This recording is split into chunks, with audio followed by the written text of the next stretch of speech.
So how do you sell a concept to a new team or to the client as an Agile coach? Step one, stop thinking about it as selling, right? We don't have things to sell. We have things that we believe will help, that we can offer. Right? And there's an important difference. Selling is really trying to get them to respond to something you're doing. It's trying to get them to choose you, or the idea, the concept, the technique, the tool, whatever. You're trying to create a behaviour. That's pressure. That's a lot of pressure on you, because if you do that, does it work? Doesn't it work? You don't know, and you can't know. The complexity of the situations in which we find ourselves mean that very often you don't know it will work. You might have high levels of confidence, and they may be well placed, but you don't know. So don't sell.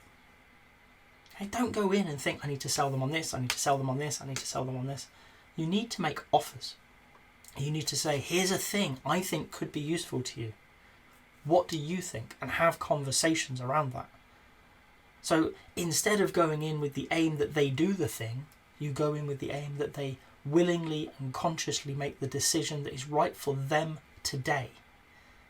Okay? And that may or may not include picking up that concept that you believe is helpful. And that's okay. It takes all the pressure off you. Your job is not to sell. Your job is to inform, to advise, to offer things that you believe may be useful to your client, your team, your organisation. Okay. So that's the first thing, is offer. Don't sell, just offer. Make an offer, and it's reasonable to say yes, to say no, or to counter offer with something else. Right? So there's 3 outcomes. You're not trying to get them into that binary buy it or don't. You're saying, I would love you, I think this is going to be good for you. And they may say, yeah, okay, I'm going to trust you, John. All right, we'll take that on. They may say, I trust you, but not right now, we're really busy. Or they may say, okay, I get it, but I think we can solve it through this route that we've already got. So, okay, well, let's see how that goes. You don't have skin in the game. You're not interested in what that response is. You're just interested that they've made a conscious response. Okay? So instead of selling, we're offering. And the way that I approach it is I make small offers. I don't go in and say, you need to install this new tool set. I don't go in and say, you need to do Scrum. Right? I will go in and say, how about this small change to your approach? Many times you'll hear teams are resistant to Scrum. We tried it and it didn't work. And you listen to what they did and it's not Scrum, and quite clearly it wouldn't work. But what you can't do is go in and say, I think Scrum would really help you. Well, you can do it. The response is going to be, we tried that, it doesn't work. Okay? Instead, what I'll do is say, okay, you don't want to do Scrum, that's fine. Well, how about we try meeting once a day, short little meeting, where we just catch up and make sure everybody is on track. We know where each other are. We'll make sure we're working on the most important things. We'll plan the day ahead. That's really what I'm thinking about. And then, yeah, that sounds reasonable. Yeah, we should do that. Yeah, it's like 10, maybe 15 minutes tops. It's not going to take long. Let's keep it really focused so you can get back to work. Very little resistance to that idea. Okay, well, let's give that a go. Okay. And after a few weeks, is that working for you? Yeah. I've never had a team say, no, it doesn't work. Maybe that's my luck, but I suspect it's slightly more than that. And then we can turn around and say, well, how about every few weeks we show the people paying the bills what we're doing? They care about this stuff. So let's just book a meeting in once every other week or so. Let's not make it long, let's not make it formal, but just an opportunity to let them know how things are going, let them give us feedback on what we're doing, and talk about where we can go next. So yeah, stakeholders are interested, they want to know, we can do that, I'm sure. And we keep introducing these things, piece by piece. I'm not coming in and saying we're going to do Scrum.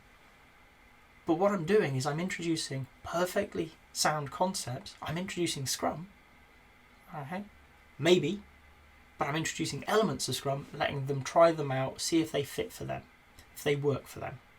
And then we can move on, and we can move on, and we can move on. So each step is a hypothesis. It's an experiment as to whether or not this element of maybe Scrum, maybe something else, works. that they can say, actually, John, sounds an awful lot like Scrum. It's like, well, yeah, but I'm not interested in it being Scrum. I'm interested in what works for you. And if this works, great. And if it doesn't work, that's okay as well. We can find another way to satisfy the need. It's not about being right. It's about creating offers that they can accept in ways that they can understand. So for me, it's very often start small and take a step with them, okay? And be humble and be willing to be wrong and admit that. And that is important. Admit when you are wrong, because in that way, we don't have to sell. They have chosen to do it. They won't feel, or they hopefully don't feel, that it's been placed upon them. They've chosen to do this thing with you. You're just there as a guide to a way that could help them. And through this experimentation and what is invariably a very messy approach, you will end up with something that works much better for them and something that doesn't necessarily look like what you had in mind at the start. But that's okay. It's not about us being right. It's about us helping others be better at their job, have a better environment to do their job. So don't sell things. Don't sell to your client. Don't sell to your team.